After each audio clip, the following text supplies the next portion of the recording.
Topic है वाणिज्य और आधुनिक सभ्यता। इसमें हम पढ़ेंगे वाणिज्य एवं आधुनिक सभ्यता। आधुनिक युग वाणिज्य का युग है। आज विश्व के समस्त देश औद्योगिक और वाणिज्यिक प्रगति की ओर अग्रसर हो रहे हैं।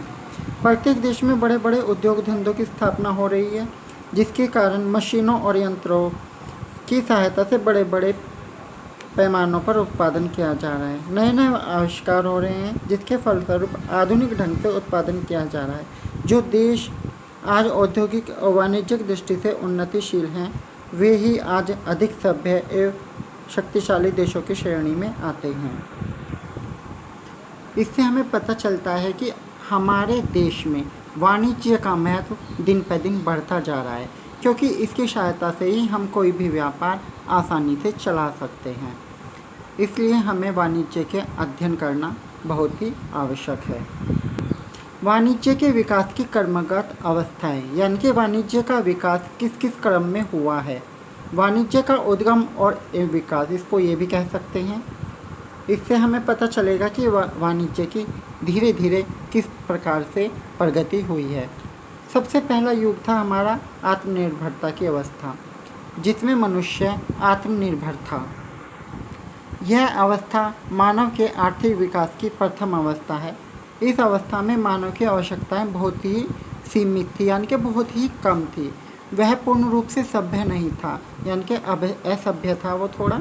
वह अपने जीवन निर्वाह पशुओं तथा मछलियों का आविष्कार करके करता था, जिससे प्राकृतिक रूप से उगने वाले कंदमूल फल खाता था। वह जंगलों में पेड़ पौधों के नीचे रहता था और गुफाओं में अपने रहने की व्यवस्था करता था। इसी को हम आखेट युग भी कहते हैं। प्रत्यक्ष प्रयत्नों का काल भी इसको कहा जाता है, और यही आत्मनिर्भरता का काल है, जिसमें मनुष्य सेल्फ डिपेंड था, यानी कि वह खुद ही अपना जीवन निर्वाह करने के लिए साधन जुटाता था, और वह कंदमूल, मछली, मांस मछली आदि खाता था और अपना जीवन बिताता था। इस युग में मनुष्य का भोजन था गोश्त, मछलियाँ, कंद फूल, और उसके वस्त्र कुछ नहीं थे। वह नग्न अवस्था में घूमता था। कभी कभी वह जानवरों की खाल और पेड़ पौधों की छालें भी पहन लेता था। निवास करने के लिए उसके पास कोई साधन नहीं था। वह पेड़ों और पहाड़ों में रहता था। संपत्ति उसके पास कुछ नहीं थी। वह केवल नुकीले पत्थर अपने पास हथियार के रूप में रखता था, जिससे वह जंगली जानवरों से अपनी सुरक्षा कर सके। इस समय मानव नरभक्षी था, यानी कि वह जानवरों को मारकर खाता था और एक दूसरे को मारकर भी खा जाता था। इस युग में आर्थिक स्थिति कमज़ोर थी, क्योंकि मनुष्य के पास पैसा नहीं था। इस युग में मानव जंगली और असभ्य था, और वह स्वावलंबी था। दूसरी अवस्था है पशुपालन। इस अवस्था में मनुष्य ने धीरे धीरे पशुओं का पालन करना शुरू कर दिया था। धीरे धीरे मानव सभ्य होता गया, यानी कि उसमें सभ्यता आने लगी कुछ। आखिर अवस्था में शिकार न मिलने के कारण उसे भोजन की कमी महसूस होने लगी थी, जिससे वह आपस में झगड़ने थे और दुखी रहते थे। वह यह महसूस करने लगा था कि जानवरों को मारने की अपेक्षा उनको पालना अधिक लाभप्रद है, यानी कि उनको पालने से उसको ज़्यादा लाभ होगा, जिसके कारण उसने पशुओं को पालना प्रारंभ कर दिया। इसी से पशुपालन युग का आरंभ हुआ। इसमें वह घोड़ा, भेड़, बकरी, गाय, भैंस आदि को पालने लगा था।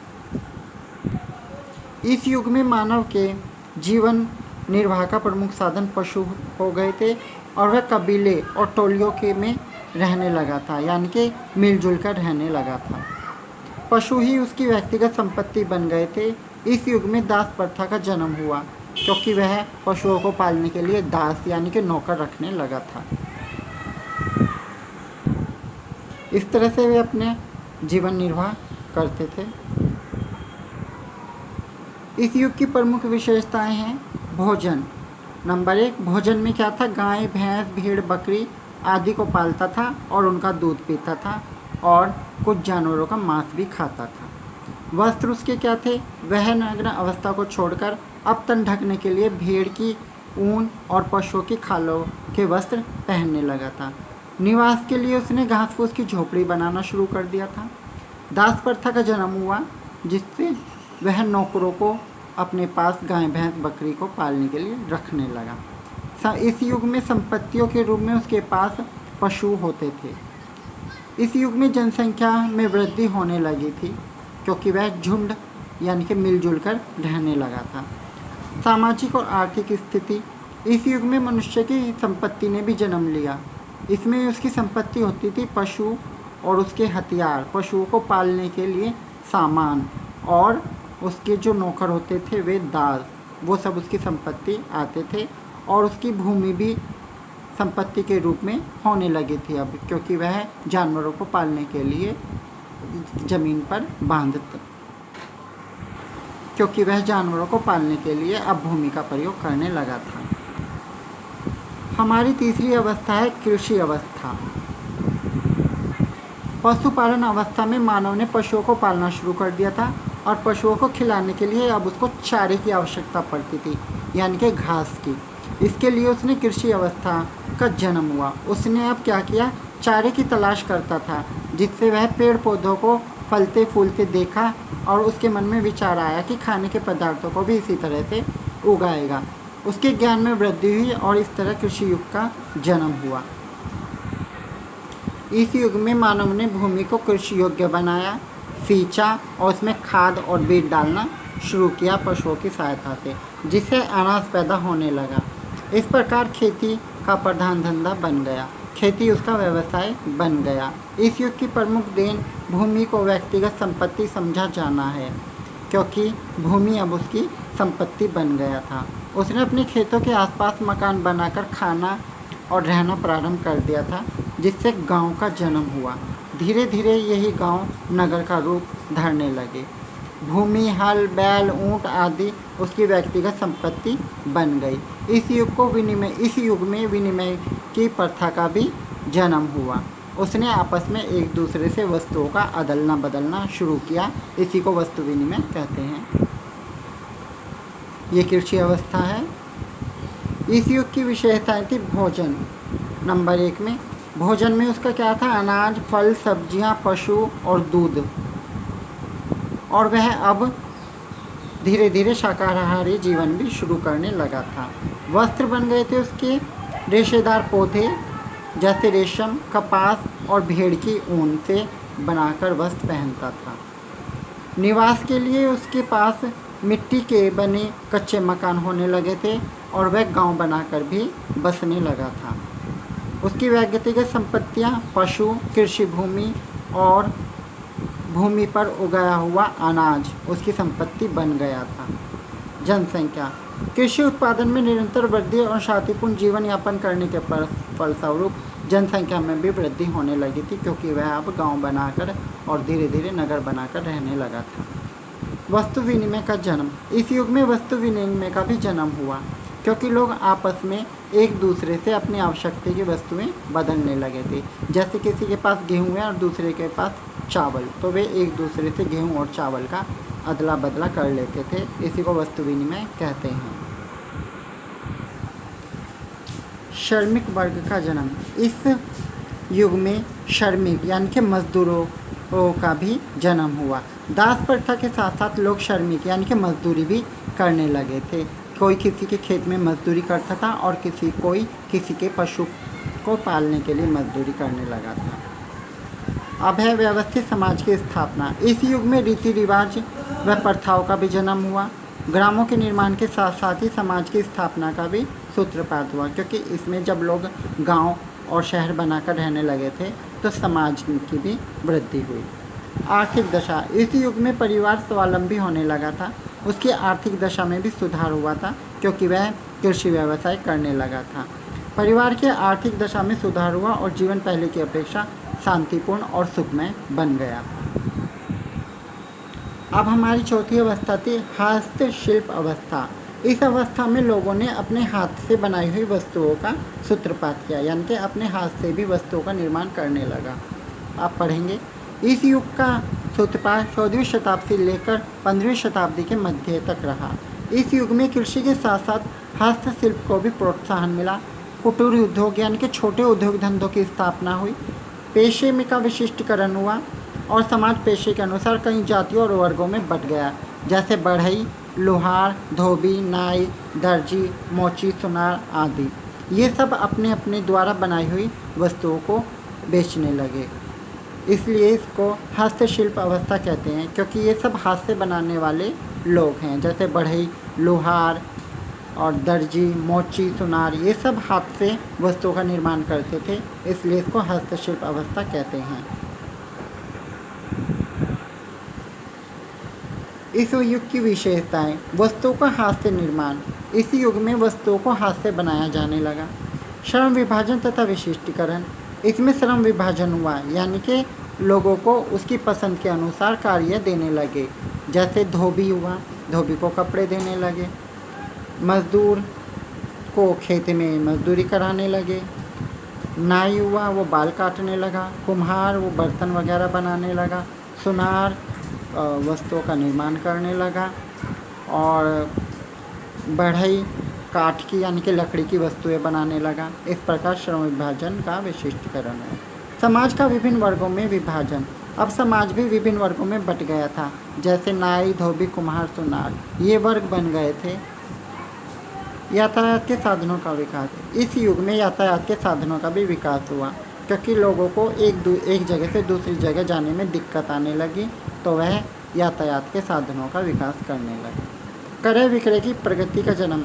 इस युग में क्रय विक्रय का भी जन्म हुआ, यानी कि वस्तुओं को खरीदना और बेचना। द्रव्य के प्रयोग का आरंभ होने से। द्रव्य यानी कि रुपया। इस युग में रुपया मुद्रा के रूप में कोई भी वस्तु, जैसे कोई होता था हथियार, पत्थर के टुकड़े, इस तरह के चीज़ों को लोग अपने मुद्रा के रूप में प्रयोग करने लगे, जिससे वे एक दूसरे से वस्तुओं को खरीदने और बेचने लगे। सामाजिक दशा। समाज में अनेक जातियों और उपजातियों का विभाजन हुआ और वे आपस में विवाह प्रथा का भी जन्म हो गया, क्योंकि वे आपस में विवाह भी करने लगे थे। आर्थिक दशा। इस युग में व्यक्ति के आर्थिक दशा में सुधार हुआ और कारीगरी और किसानों की दशा में भी सुधार हुआ। नगरों का निर्माण। इस युग में लोग गांव से नगरों में आने लगे थे, क्योंकि जनसंख्या ज़्यादा होने लगी थी और उनकी आवश्यकताएं भी बढ़ने लगी थी, इसलिए इस युग में नगरों का निर्माण हुआ। कारीगर उन स्थानों में जाकर रहने लगे जहां आवश्यक कच्चा माल व बिक्री की सुविधाएं होने लगी। जो लोग जैसे कुम्हार, सुनार होते थे, इन लोगों को सामान की ज़रूरत होती थी और ये उस जगह पर जाकर रहने लगे जहाँ पर इनको आवश्यकता अनुसार सामान मिल जाए, इसीलिए नगरों का निर्माण हुआ। इसके बाद 5वां नंबर है हमारा गृह उद्योग धंधे। इसमें उन्होंने घर पर अनेक उद्योग धंधों का निर्माण किया। इस युग का आरंभ 17वीं शताब्दी से लेकर 8वीं शताब्दी के मध्य में रहा। इस युग में शिल्पकारी तथा कृषि दोनों कार्य पृथक पृथक माने जाने लगे। शिल्पकारी यानी कि हाथ से बनाई हुई वस्तुएं और कृषि यानी कि खेती। यातायात के साधनों का पर्याप्त विकास होने के कारण बाजार का क्षेत्र काफ़ी विस्तृत हो गया, यानी कि बाजार भी बड़े बन गए थे। व्यापारियों के दस्तकारों को कच्चा माल देकर उनमें निर्मित माल बनवाना प्रारंभ कर दिया, यानी कि व्यापारियों ने हाथ से बनाने वाले जो लोग होते थे, जैसे सुनार, बढ़ई, इस तरह के लोगों को अपनी वस्तुएं देकर उनसे अपनी ज़रूरत की वस्तुएं बनवाना शुरू कर दिया। जैसे लकड़ी दे दी तो लकड़ी से हल वगैरह बनवाने शुरू कर दिए। परिणाम स्वरूप दस्तकारों की कार्यक्षमता में वृद्धि हुई और साथ साथ उनके परिवारों के अन्य सदस्यों को भी कार्य मिलने लगा। परिवार के सहयोग से चलने वाली इस उत्पादन प्रणाली को गृह उद्योग प्रणाली के नाम से जाना जाता है। मुद्रा तथा नापतोल की पद्धति का भी विकास इस युग में हुआ। मुद्रा यानी कि पैसा और नापतोल यानी कि तराजू, जिसमें वस्तुओं को तोल सकें। इस युग की विशेषताएं।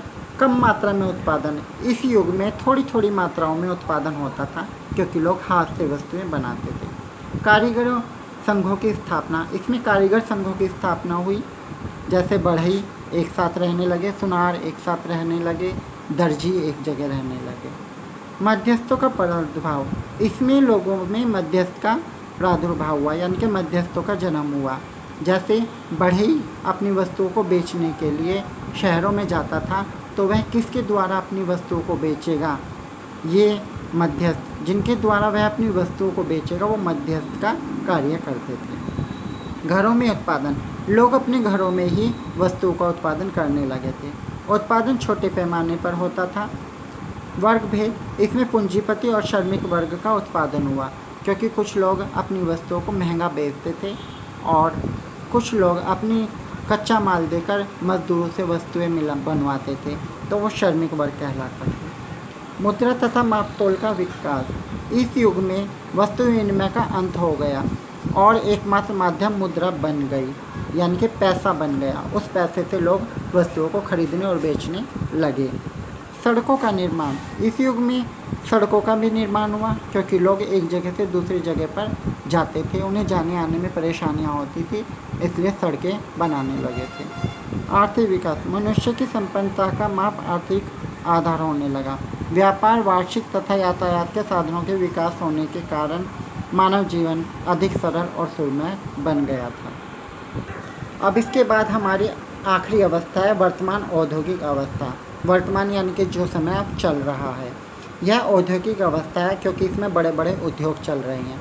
आर्थिक उन्नति का यह दौर निरंतर बढ़ता ही जा रहा है। 8वीं शताब्दी के अंत में विश्व के विभिन्न देशों में कुछ ऐसी क्रांतिकारी परिवर्तन हुए जिन्होंने संपूर्ण समाज को रूपरेखा ही बदल दी। इन परिवर्तनों के द्वारा जो सामाजिक तथा आर्थिक उलटफेर हुए हैं, वे इतने व्यापक थे और उनके परिणाम इतने महत्वपूर्ण थे कि उनका नाम ही औद्योगिक क्रांति पड़ गया। इस युग में इतनी औद्योगिक क्रांति हुई कि नए नए उद्योगों की स्थापना होने लगी। गृह उद्योग प्रणाली समाप्त हो गई, यानी कि लोग जो घरों में छोटे स्तर पर उत्पादन करते थे वो ख़त्म हो गया और उसका जो रूप है बड़े बड़े कारखानों ने ले लिया। इस युग में नए नए आविष्कार हुए, जैसे जेम्स वाट ने स्टीम इंजन, जॉन का फ्लाइंग शटल, कार्टराइट का पावर प्लूम आदि प्रमुख हैं। इस युग में बड़ी बड़ी मशीनों का निर्माण हुआ, औद्योगिकरण हुआ, यंत्रीकरण हुआ, स्वचालन हुआ, कारखाना प्रणाली यानी कि फैक्ट्रियों का निर्माण हुआ, शक्ति का प्रयोग जैसे बिजली, पावर, इस तरह की शक्ति का प्रयोग करने लगे, विशिष्टीकरण हुआ आदि। इस युग में बहुत ज़्यादा बदलाव आया। इस युग में बहुत उन्नति हुई और इस युग में उन्नति निरंतर हो रही है, क्योंकि यह वर्तमान औद्योगिक युग है। इस युग की विशेषताएं, मशीनों का प्रयोग। इस युग में अधिकतर मशीनों का प्रयोग होने लगा। मशीनें बिजली से, भाप से, अणुओं से और सोलर सिस्टम द्वारा चलाई जाने लगी। स्वचालित यंत्रों का प्रयोग, स्वचालित मशीनों के प्रयोग से उत्पादन और पैमाने में भी विस्तृत हो गया। स्वचालित मशीनें ऐसी होती हैं जो खुद ही चलती हैं। कारखाना प्रणाली का उदय, बड़े पैमानों और उत्पादन में बड़ी बड़ी मशीनों का प्रयोग के कारण कारखाना प्रणाली का उदय हुआ, यानी कि बड़ी बड़ी फैक्ट्रियों का निर्माण हुआ। व्यापार के क्षेत्र का विस्तृत होना, इसमें व्यापार का क्षेत्र विस्तृत हो गया, यानी कि बड़ा हो गया। आज सारा विश्व एक बाजार है, क्योंकि इसमें बाज़ारों का निर्माण हो चुका था और हम केवल अपने देश के लिए ही व्यापार नहीं करते, अपितु विदेशों के लिए भी करते हैं। व्यापार का क्षेत्र विस्तृत यानी कि बहुत फैल गया। लोग अब अपने ही देश में नहीं, विदेशों में भी व्यापार करते हैं। यातायात एवं संचार के साधनों का विकास, इसमें यातायात के साधनों का भी विकास हुआ, जैसे मोटर, रेल, वायुयान आदि, और संचार के साधन जैसे मोबाइल, टेलीफोन इत्यादि इसी युग की देन है। अब फैक्स, पेजर इस विकसित अवस्था की देन हो गए हैं। विनिमय की उन्नति, इसमें विनिमय की भी उन्नति हुई है। इसमें विनिमय पत्र, चेक, ड्राफ्ट, प्रतिज्ञा पत्र इत्यादि के द्वारा द्रव्य का यानी कि रुपयों का लेन देन होने लगा, चेक द्वारा, ड्राफ्ट द्वारा और विनिमय पत्र द्वारा। विज्ञापन और विक्रय कला का विकास, इसमें विज्ञापन अपनी वस्तुओं को बेचने का जो एडवर्टाइज किया जाता है उसको विज्ञापन कहते हैं, और विक्रय कला यानी कि माल को बेचने के लिए क्या क्या किया जाता है, वो सब अपने माल को कैसे प्रचार करना है, वो सब इस युग की देन है। विवेकीकरण का होना, पुरानी मशीनों के स्थान पर नई नई मशीनों का प्रयोग करने लगा, जिससे कि उत्पादन में सुधार हुआ और उत्पादन किए जाने वाली वस्तुओं की किस्म यानी कि गुणों में भी परिवर्तन हुआ और उत्पादन में नियंत्रण यानी कि ज़्यादा उत्पादन ना हो जाए, ऐसा भी नियंत्रण होने लगा। सामाजिक व आर्थिक दशा, यद्यपि समाज में धन की वृद्धि हुई, तथापि अनेक बुराइयों के घर कर लिया था। समाज में अनेक बुराइयां आ गई थी। धन का असमान वितरण हो गया था, यानी कि जो धनी लोग थे वे ज़्यादा धनी हो गए और गरीब लोग ज़्यादा गरीब हो गए थे। कुछ लोगों के पास ज़्यादा पैसा हो गया, कुछ के पास कम। उसी को धन का असमान वितरण कहते हैं। श्रमिक वर्ग बन गया था, जैसे मजदूर वर्ग। लोग उनका शोषण करने लगे थे। आचारहीनता और बुराइयां समाज की जड़ों को खोखला कर रही हैं। बड़ी मात्रा में उत्पादन। इस युग में बड़ी मात्रा में उत्पादन होने लगा, क्योंकि इसमें बड़ी बड़ी मशीनों का प्रयोग होता है। व्यावसायिक संगठन के महत्व में वृद्धि। इस युग में व्यावसायिक संगठन के महत्व में भी वृद्धि हुई, क्योंकि इसके द्वारा ही लोग अपने व्यवसाय को चलाने के लिए एक संगठन बनाने लगे। श्रम बचाने वाले यंत्रों का प्रयोग। इस युग में ऐसी मशीनों का प्रयोग किया जाने लगा जिसमें ज़्यादा मेहनत ना करनी पड़े और कम समय लगे। कंप्यूटर प्रयोग। इस युग में कंप्यूटर का भी प्रयोग किया जाने लगा। आज के युग को कंप्यूटर का युग मानते हैं सभी। कंप्यूटर हमारे व्यापारिक, व्यावसायिक और औद्योगिक जीवन का महत्वपूर्ण अंग बन गया है। कंप्यूटर केवल वैज्ञानिक या अभियांत्रिक क्षेत्र तक ही सीमित नहीं है। कंप्यूटर का प्रयोग रेलवे, वायुयान में सीटों के आरक्षण में, मौसम की भविष्यवाणी करने में, व्यापारियों के निर्धारण में और बैंकों में, सभी जगह आजकल कंप्यूटर का प्रयोग होता है। इसलिए कंप्यूटर का प्रयोग दिन पर दिन बढ़ता जा रहा है। भूमंडलीकरण। आज संपूर्ण संसार एक मंडी बन गया है, जिसमें व्यापार का विस्तार भूमंडल के अधिकांश देशों में होने लगा है। आज भूमंडलीकरण बहुराष्ट्रीयकरण निगमों द्वारा किया जाता है। वाणिज्य और आधुनिक सभ्यता। ये इसका यहाँ से हम इसकी थ्योरी यहाँ से यहाँ तक हम इसको अपनी कॉपी में लिख कर याद कर सकते हैं। वाणिज्य के करने के विकास की क्रमगत अवस्थाएं। ये पहली अवस्था है, इसको मैंने टिक किया हुआ है और आगे बताया हुआ इसको कहाँ तक करना है।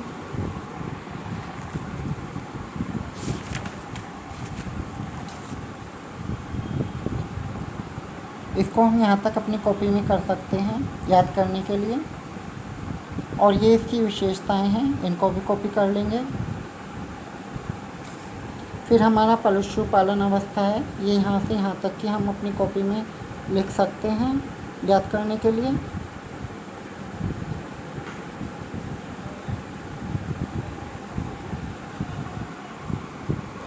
ये इस युग की विशेषताएं हैं, ये हम अपनी कॉपी में 7 हैंगी, इसमें से 5 तो कर ही सकते हैं हम, कम से कम 5 को हम अपनी कॉपी में नोट कर सकते हैं। ये कृषि युग है, इस युग को हम यहाँ से यहाँ तक अपनी कॉपी में लिख सकते हैं याद करने के लिए। ये हमारे एग्ज़ाम में आ सकता है, हमारे एग्ज़ाम के लिए, हमारी स्टडी के लिए बहुत ही आवश्यक है। ये इसकी विशेषताएं हैं, ये 6 दी हुई हैं, इनमें से कम 5 विशेषताएं हमें याद होनी चाहिए।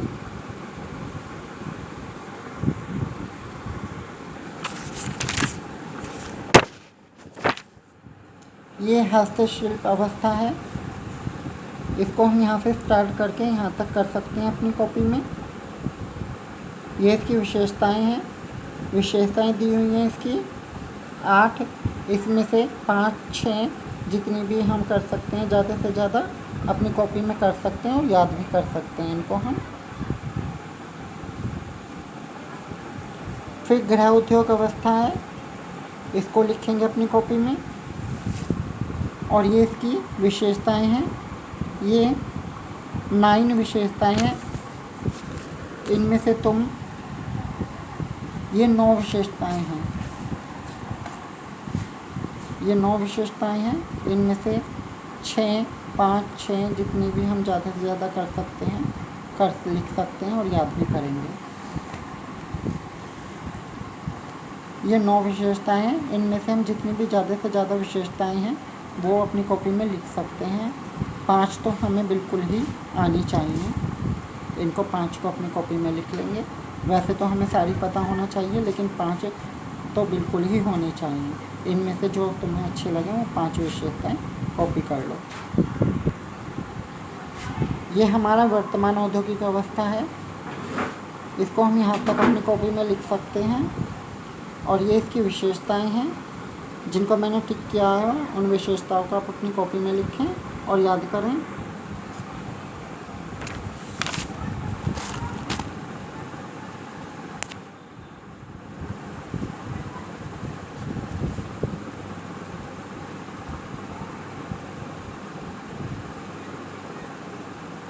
ठीक है, इस प्रकार ये हमारा चैप्टर पूरा हो गया।